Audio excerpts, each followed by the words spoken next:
Iran Israel America സംഘർഷം രൂക്ഷമായിരിക്കെ നെടുമ്പാശ്ശേരിയിൽ നിന്നുള്ള 37 വിമാനങ്ങൾ റദ്ദാക്കി. ഇന്ന് കൊച്ചിയിൽ നിന്ന് ഗൾഫ് രാജ്യങ്ങളിലേക്ക് 3 സർവീസുകളാണുള്ളത്. കരിപ്പൂരിൽ നിന്ന് ഗൾഫിലേക്കുള്ള 18 സർവീസുകൾ റദ്ദാക്കി. റിയാദിൽ നിന്നുള്ള ഫ്ലൈനാസ്, മസ്കറ്റിൽ നിന്നുള്ള സലാം എയർ എന്നിവ കരിപ്പൂർ വിമാനത്താവളത്തിലെത്തി. തിരുവനന്തപുരത്ത് നിന്നും ഇന്നും ഗൾഫ് മേഖലയിലേക്ക് വിമാന സർവീസുകളില്ല. ഇന്നു മാത്രം 20 സർവീസുകളാണ് റദ്ദാക്കിയത്. വിശദാംശങ്ങളുമായി അബ്ദുൾ റഹീം ചേരുന്നു.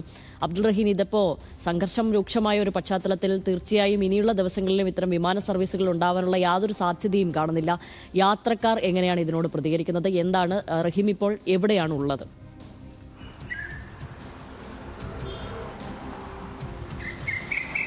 ഷാമിലി, ഇറാൻ ഇസ്രായേൽ യുദ്ധം രൂക്ഷമായ സാഹചര്യത്തിൽ കേരളത്തിൽ നിന്ന് ഒന്നാകെയുള്ള ഗൾഫ് രാജ്യങ്ങളിലേക്കുള്ള വിമാന സർവീസുകൾ റദ്ദാക്കപ്പെടുന്ന സാഹചര്യമാണ് നിലവിലുള്ളത്. കൊച്ചിയിൽ നിന്ന് മാത്രം ഇന്ന് 37 വിമാനങ്ങൾ, അതായത് കൊച്ചിയിൽ നിന്ന് വിവിധ രാജ്യങ്ങളിലേക്ക് ബഹ്റൈൻ, ഖത്തർ, കുവൈറ്റ്, UAE അടക്കമുള്ള രാജ്യങ്ങളിലേക്ക് പോകേണ്ട വിമാന സർവീസുകൾ ഇന്ന് റദ്ദാക്കിയിട്ടുണ്ട്. ഇന്നലെ രാത്രി മുതലുള്ള കണക്കുകൾ പ്രകാരം നോക്കുകയാണെങ്കിൽ 37 വിമാന സർവീസുകൾ ഇതുവരെയും റദ്ദാക്കിയിട്ടുണ്ട് എന്നുള്ളതാണ് അറിയാൻ കഴിയുന്നത്. അതേസമയം 3 സർവീസുകൾ ഇന്ന് കൊച്ചിയിൽ നിന്ന് നടത്തിയിട്ടുണ്ട്. അത് ഒന്ന് 8:10 കൊച്ചിയിൽ നിന്നും മസ്കറ്റിലേക്ക് പോയ ഒമാൻ എയർവേസിന്റെ സർവീസാണ്. മറ്റൊന്ന് ജിദ്ദയിലേക്ക് സർവീസ് നടത്തിയ സൗദി എയർലൈൻസിന്റെ സർവീസ്. അതോടൊപ്പം തന്നെ 2:45 മസ്കറ്റിലേക്ക് തന്നെ ഒമാൻ എയറിന്റെ ഒരു സർവീസ് കൂടിയുണ്ട്. ഇങ്ങനെ 3 സർവീസുകൾ മാത്രമാണ് ഇന്ന് കൊച്ചിയിൽ നിന്ന് സർവീസ് ഉള്ളത്. അതോടൊപ്പം തന്നെ കൊച്ചിയിലേക്ക് മടങ്ങിയെത്തേണ്ട, അതായത് കൊച്ചിയിലേക്ക് എത്തേണ്ട വിമാന സർവീസുകളെയും കാര്യമായി തന്നെ ഇത് ബാധിച്ചിട്ടുണ്ട്. വിമാന സർവീസുകൾ റദ്ദാക്കിയിട്ടുണ്ടെന്നുള്ളതാണ് നമുക്ക് അറിയാൻ കഴിയുന്നത്. ഏതായാലും ഇനിയും വരും ദിവസങ്ങളിലും സമാനമായ സാഹചര്യം ഉണ്ടാകും, അതായത് വിമാന സർവീസുകൾ റദ്ദാക്കപ്പെടുന്ന സാഹചര്യം ഉണ്ടാകും എന്നുള്ളതാണ് അറിയാൻ കഴിയുന്നത്. നിരവധി ആളുകളൊക്കെ തന്നെ കഴിഞ്ഞ ദിവസങ്ങളിൽ നിരവധി ആളുകൾ വിമാനത്താവളത്തിയതിനു ശേഷമാണ് ഇങ്ങനെ ഫ്ലൈറ്റുകൾ കൂട്ടത്തോടെ ക്യാൻസൽ ചെയ്യുകയാണ് എന്ന വിവരം അറിഞ്ഞത്. അതുകൊണ്ട് തന്നെ എയർപോർട്ടിലേക്ക് തിരിച്ചു പോകേണ്ട സാഹചര്യമായിരുന്നുവെങ്കിൽ ഇന്ന് നമ്മൾ രാവിലെ എയർപോർട്ടിലെത്തിയ സമയത്ത് അവിടെ വിജനമായൊരു കാഴ്ച, അതായത് പുറപ്പെടുന്ന സ്ഥലത്ത് നിന്ന് അവിടെ വിജനമായൊരു കാഴ്ചയാണ് കണ്ടത്. ആളുകളൊന്നും, യാത്രക്കാരൊന്നും തന്നെ ഇല്ല. കാരണം എല്ലാവർക്കും തന്നെ എയർലൈൻസിന്റെ ഭാഗത്ത് നിന്ന് കൃത്യമായ നിർദ്ദേശങ്ങൾ ലഭിച്ചതിന്റെ അടിസ്ഥാനത്തിൽ ആരും എയർപോർട്ടിലേക്ക് എത്തിയിട്ടില്ല.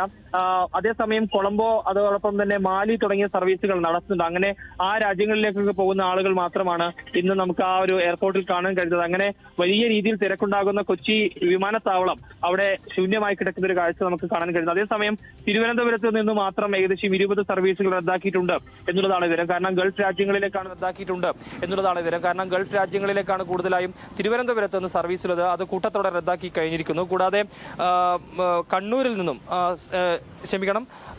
ഇത്തരത്തിൽ സലാം എയർ സർവീസ് നടത്തിയിട്ടുണ്ട്. ഈ കഴിഞ്ഞ ദിവസങ്ങളിലും സലാം എയറിന്റെ സർവീസുകൾ ഉണ്ടായിരുന്നു. അത് ഇന്നും ഉണ്ടായിരുന്നു എന്നുള്ളതാണ്. 5:04 ഫ്ലൈനാസ് 6 സർവീസുകൾ നടത്തി എന്നുള്ളതാണ് മനസ്സിലാക്കാൻ കഴിയുന്നത്. ഇന്നലെ flynas, Saudi airlines, Oman Airways എന്നിവയും സർവീസ് നടത്തിയിരുന്നു. അങ്ങനെ മസ്കറ്റിലേക്കുള്ള യാത്രകൾ ഇപ്പോഴും നടക്കുന്നുണ്ട്. അതോടൊപ്പം തന്നെ സൗദി അറേബ്യയിലെ ജിദ്ദ, അതോടൊപ്പം തന്നെ റിയാദ് തുടങ്ങിയ സ്ഥലങ്ങളിലേക്കും ചില സർവീസുകൾ നടത്തുന്നുണ്ട് എന്നത് ഒഴിച്ചു നിർത്തിയാൽ സംസ്ഥാനത്തെ വിമാനത്താവളങ്ങളിൽ കാര്യമായ മറ്റ് GCC രാജ്യങ്ങളിലേക്കുള്ള സർവീസുകൾ ഇല്ല എന്നുള്ളതാണ്. എനിക്ക് തോന്നുന്നു മനസ്സിലാക്കാൻ കഴിയുന്നതനുസരിച്ചാണെങ്കിൽ ഈ മസ്കറ്റിലേക്ക് പോകുന്ന വിമാനങ്ങളിൽ അധികവും കണക്ഷൻ ഫ്ലൈറ്റ് ആണ്. കാരണം മസ്കറ്റിൽ എത്തിയതിനു ശേഷം മറ്റ് രാജ്യങ്ങളൊക്കെ, അതായത് UK, ഓസ്ട്രേലിയ, അമേരിക്ക തുടങ്ങിയ രാജ്യങ്ങളിലേക്ക് പോകാനുള്ള സർവീസുകളാണ്. അങ്ങനെ അതുകൊണ്ട് തന്നെയാണ് ഈ സർവീസുകൾ നടത്തുന്നത് എന്നുള്ളതാണ് മനസ്സിലാക്കുന്നത്.